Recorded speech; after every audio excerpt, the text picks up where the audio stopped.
나는 한국 공격진에는 손흥민과 이강인만 있는 줄 알았습니다.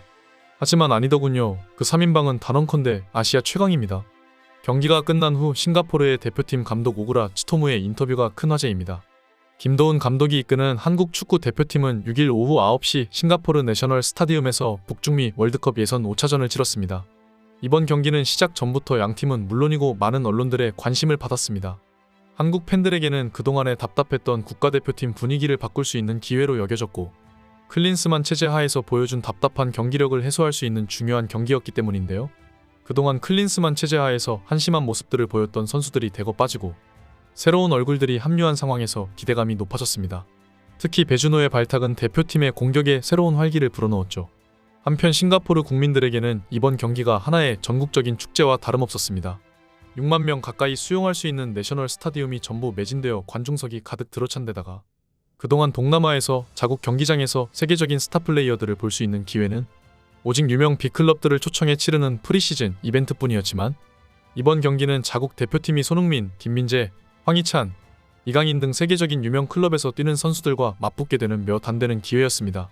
그렇기에 경기의 승패와 상관없이 벌써부터 싱가포르 축구팬들은 경기 시작도 전부터 들떠있는 분위기였습니다. 그동안 동남아를 방문했던 해외 클럽들의 스타 플레이어들은 거만한 태도로 팬 서비스를 소홀히 하여 논란이 되곤 했습니다. 그러나 이번 한국 대표팀의 방문은 달랐습니다. 손흥민을 비롯한 선수들은 현지 싱가포르 국민들에게 품격 있는 팬 서비스 태도를 보여줬는데요.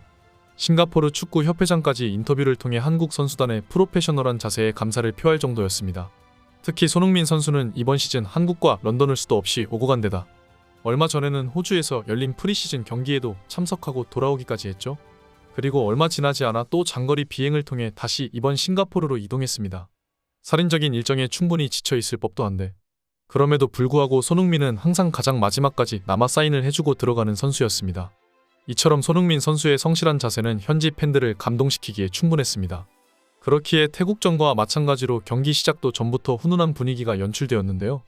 월드컵 예선임에도 불구하고 한국 선수단의 품위 있는 태도로 양팀 팬들 사이에서는 페어플레이 정신이 이어졌습니다.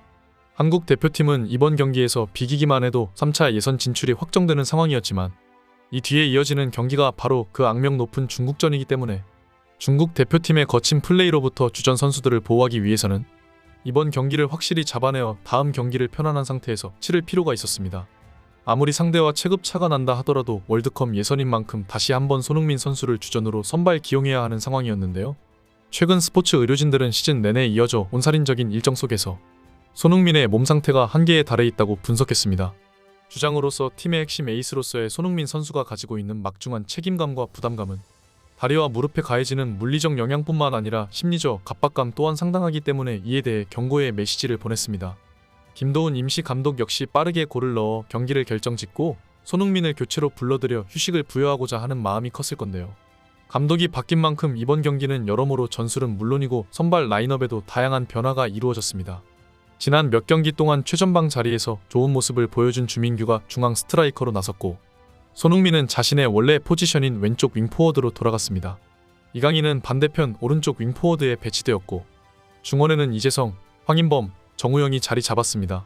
하지만 공격진의 익숙한 이름들에 비해 수비진은 낯선 조합으로 꾸려졌습니다. 이번 대표팀에 처음 발탁된 우측 수비수 황재원이 첫 선발 데뷔전을 치루었고, 왼쪽 측면 수비수로는 김진수, 중앙 센터백으로는 권경원과 조유민이 호흡을 맞췄습니다. 김도훈 임시 감독의 첫 선발 라인업은 여러모로 시험적인 접근이 엿보였습니다. 팬들은 그동안 클린스만 체제하에서 답답하고 지루했던 수비적인 경기 양상을 벗어나 한국이 주도하고 공을 지배하는 공격적인 경기를 기대했습니다.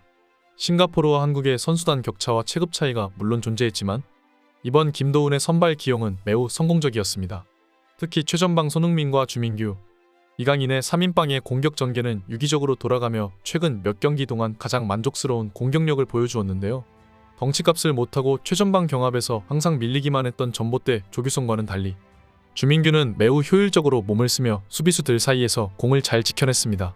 그 결과 이강인과 손흥민은 훨씬 더 편하게 경기를 풀어나갈 수 있었는데요. 전반 8분 이강인은 스텝오버로 싱가포르 수비진을 무너뜨린 뒤 오른발로 반대편 골망을 흔들었고, 이 선제골로 인해 한국은 더 압도적으로 경기를 지배하기 시작했습니다. 전반 20분에는 김진수의 날카로운 얼리크로스가 올라갔고, 주민규는 이 크로스를 기술적인 헤딩골로 연결시키면서 골키퍼를 꼼짝 못하게 만들어 두 번째 골을 기록했습니다. 주민규는 타겟 스트라이커로서 신장은 아주 큰 편은 아니지만 공중볼 경합과 경합 연계와 패스에서 뛰어난 모습을 보이며 전체적으로 팀에 큰 도움을 주었습니다.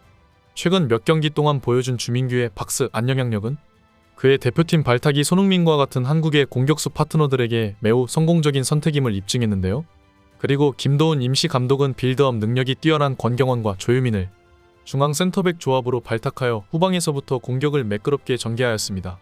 이는 현대 축구에서 수비보다 빌드업이 얼마나 중요한지 다시 한번 깨닫게 해주었습니다. 한국 팬들은 이번 싱가포르전이 최근 지켜봐온 대표팀 경기력 중에서 가장 공격적으로 만족스러웠다고 평했습니다. 비록 전반전 2골 차 이후 추가 골은 터지지 않았지만 한국이 경기를 지배한 것은 분명했고 후반전은 쉴 새 없이 싱가포르 골문을 두들기며 결국 골폭풍을 휘몰아치기 시작했는데요. 51분 주민규의 롱패스가 왼쪽 측면으로 넓게 뻗어갔고 손흥민은 드리블로 긴 거리를 치고 들어가 솔로 원더골을 터뜨렸습니다. 이제 팀의 주장이자 에이스인 손흥민까지 터지기 시작하자 한국 대표팀의 맹공은 멈추지 않았습니다. 곧바로 2분 뒤 주민규가 또 다시 어시스트를 기록하며 이강인의 추가 골을 도왔습니다. 그리고 또 다시 2분 뒤 손흥민이 환상적인 중거리 슛으로 5골 차까지 벌렸습니다. 원래도 위태위태했지만 손흥민의 맹활약 아래 싱가포르는 완전히 무너져버렸는데요. 손흥민과 주민규, 이강인을 비롯한 한국 대표팀은 그동안 클린스만 체제 하에서 억눌려 있었던 공격 본능을 마음껏 표출하기 시작했습니다.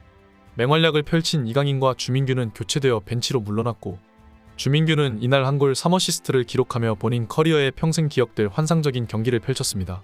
또한 스토크시티에서 활약하며 많은 기대를 모으고 있던 배준호가 투입되어 데뷔골까지 기록했고 한국 대표팀은 추가로 2골을 더 집어넣으며 무려 7대0 대승을 거두었는데요. 오늘 한국은 경기력과 스코어를 모두 잡은 만족스러운 승리를 챙겼습니다.